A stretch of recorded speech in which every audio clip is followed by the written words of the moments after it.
Just imagine for a second here that you've been told for the last 3+ years that you must wear a mask. Dude, the whiplash. Okay, you must get tested every 24 hours, 48 hours. You must social distance. You are not allowed to go anywhere without your QR code. Everything. All right? Like literally up to the day before, you've been told this nonsense. Okay, and it's so strict. And then all of a sudden they're like... And lockdowns, yeah. Yeah, lockdowns. Mass and lockdowns. Yeah. If you even get a slight sniffle, your entire neighborhood's going to get locked down. Yeah. And then suddenly the next day, you see this on going around on state media. The next day. Yeah. Yeah. The absolute whiplash that this clip caused on the Chinese internet, the absolute shit show that this caused. People are like, what are you talking about? Yeah. You just told me that I'm going to die. My 10 generations of my family are going to die if I get COVID. You know? Yeah, they do it slowly, yeah, right? You got to roll it out. You're not just like all of a sudden, hey, take it off. There's this virus that's spreading massively. Like, it's abusive. It's like gaslighting. It's like you've told your citizens for 3 years that you're so lucky to be a medical slave under the CCP, and now it's done. You've lost your job. Your business has gone under. I mean, look at this. Yeah. This is a medical official in China, right? Yes. He says, during the fight against the virus, the priority is human life, healthy life, said Zhong. The key point for COVID, put the policy, is to lower the speed of the spread and the rate of death. The main variety of Omicron results in lower death rate compared with Delta. So some countries suggested coexisting with the virus. Zhong claimed due to Omicron's high speed of spread, mass death is possible. For now, fully loosening regulation is improper in China, and China should insist zero COVID and loosen regulation step by step. And then right after, ready? Yeah. We're waiting for it. What did he say afterwards?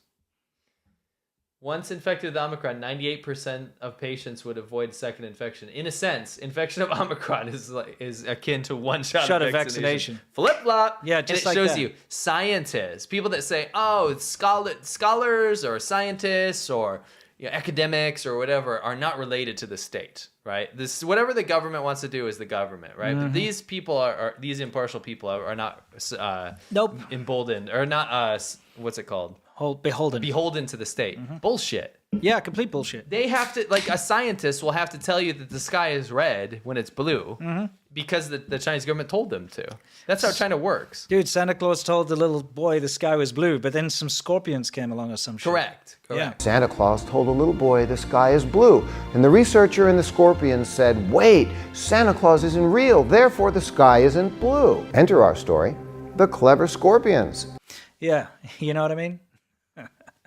So now here's another weird phenomenon that's just happened. Remember the Dabai?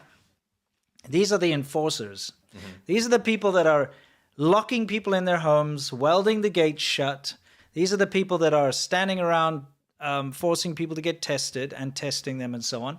Now, of course, you can't lump them all together in one particular thing. It's easy to. Yeah, it's easy because they all look the same, right? Yeah, they're all wearing white clothes. You had the legitimate doctors and nurses and the people that were working really hard, okay, to try and help people. Yeah. But then you also have the thugs, basically Chengguan, but except in these smocks or whatever you want to call them. And you had armed Dabai, like we said, the guys that were erecting the fences and nailing people shut and arresting people and beating people up, as well. So now most of them, if not all of them, are out of a job. Yeah, imagine that. It says like, 要工作,要吃饭. Yeah. I want work, I want to eat. Yeah, well, so did the people you locked in their houses and didn't deliver. So there's no sympathy is the issue. The thing is, you got to look at it from a different perspective too, though. Yeah. A huge chunk of the population was employed in this COVID economy. And then, again, whiplash. They weren't told, hey, next year we're going to roll this back. Sure. The next day, they said you don't have a job anymore. Yeah. Right. They, like we said, knee-jerk reactions. They dismantled all the testing booths and things. And so these people were immediately out of a job. So now they're protesting because they don't have a job anymore because for the last 3 years, they've been pulling in that fat cash, But the protests And this is ridiculous. Now you see they're being arrested. The Dabai are being arrested. By the way, some of the Dabai were cops back then, right? Yeah. I say back then, weeks ago. Yeah. And the Like a week ago. the unhazmat suit cops are arresting the Dabai protesters. Yes, isn't that ridiculous? Like the absolute whiplash of China.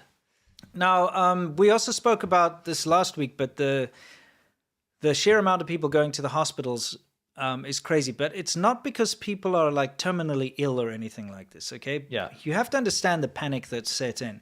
When you've been told by your government for 3 years that COVID's a death sentence, basically, Yeah. and then you get COVID. Yeah. Even if you're not showing symptoms or if you have mild symptoms, you're still going to go to the hospital because you're scared. This guy I know, Yeah. he's young. He's probably like, let's say he's 32. Right.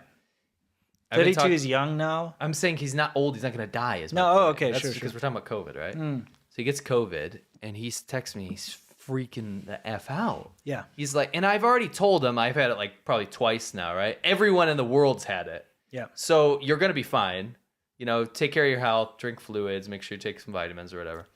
And he is losing his mind because, you know, he's Chinese. He's been consuming the Chinese media the entire time. And now just because they did a 180 and said, you're going to be fine, doesn't change his reaction to want to go to the hospital. So he's been in the hospital for 2 days and he's fine. Yeah. He's just sitting there, Yeah. getting infusions and like taking up space. Yeah. And I'm like, go home, dude. Exactly. You're fine. So what you're seeing here, I've actually done videos about this and filmed it in the past, but it's a very strange phenomenon for Westerners in Chinese hospitals.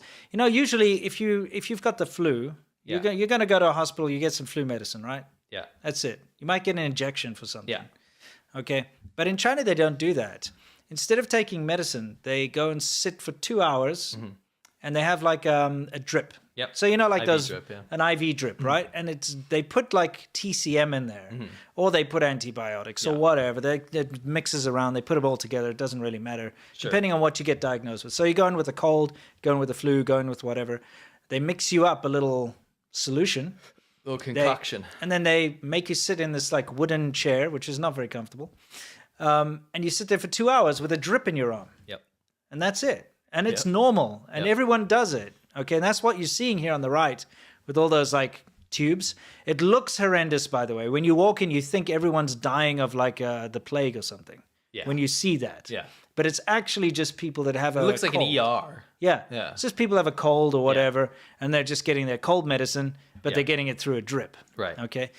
But the problem with that is it means that they have to sit there for 2 hours to get their drip. So you see the problem, right?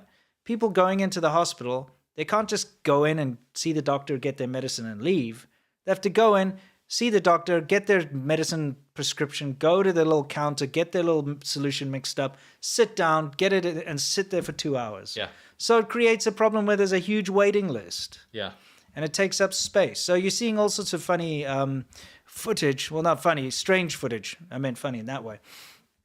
Of people sitting in their cars outside with a drip, you know, sitting on the pavement with a drip, you know, that kind of thing. So to the outside person who looks at that, it looks horrendous. Like, oh my God, To be it's so fair, bad. it is bad. I'll tell you why. It's a massive crisis because people are taking up hospital space for people that actually need to go in Yes. for emergencies. Yes, but what I'm saying Yeah. is when you see those images Yeah, it looks like of they're dying. drips, they're just getting their flu medicine, basically, okay? They're not, like, dying. It's IV med. Yeah. It's just like they're just getting saline and vitamins. Yes.